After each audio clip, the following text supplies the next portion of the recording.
Okay, so I was asked how to improvise and if I could teach some lessons about improvisation. And at first I was thinking, like, I have never been trained in that. I don't know how to teach it. But I do improvise. So I've studied ear training. I've studied I even took like perfect pitch lessons when I was a teenager. I was just thinking about that.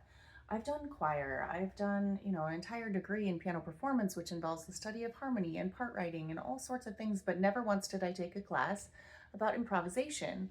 I didn't study jazz music. Jazz is where you improvise. I studied classical music, and it's very much like, let's follow the rules and let's do everything in the right order in the way that you study classical music. So I'm not sure that I'm the person you should be asking that question to.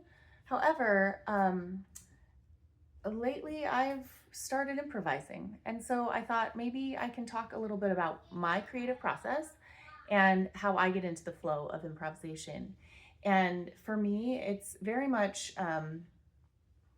so this is personal, but like it's emotional work. When I'm having a hard day and I need to get some frustrating feelings out, I sit down at the piano and I just start to let my fingers go. So usually I'm working with a feeling. I'm working with a feeling of overwhelming sadness. I'm working with a feeling of frustration at, conflict between, schedules and teenagers and, something that's going on in my own household.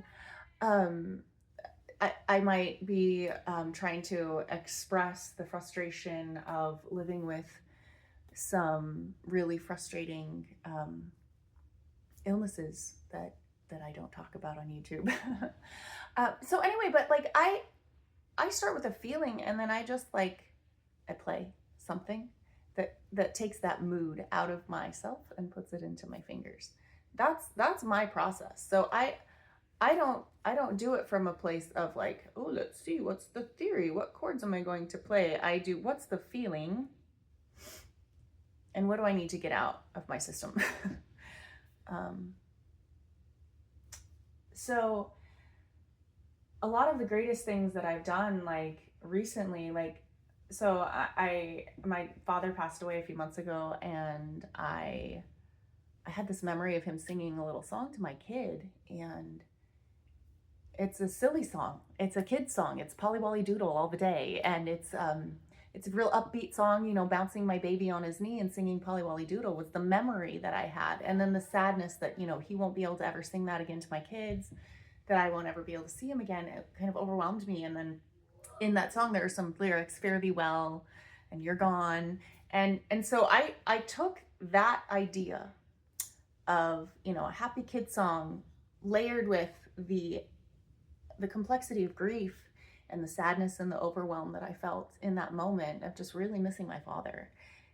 And I improvised on that. So the song was Polly Wolly Doodle. The feeling was sadness, longing, yearning, missing someone, grieving someone. And what came out of my fingers that day, I feel like is pretty amazing. I haven't released it yet because I'm working on a series of children's songs, like Mary Had a Little Lamb, Lullaby is one that I've done, and I'm doing Polly Wolly Doodle, and I'm going to kind of make like a whole album. So I'll share the link for that when it gets released. But I guess in answer to your question, how do you improvise? I would say turn off your analytical thinking mind and just try to express some feelings. Let your fingers just move and find the notes that express the way you're feeling. And now you're probably like, but Michelle, how? How do I do that? Good question. I'm going to figure out how to explain it.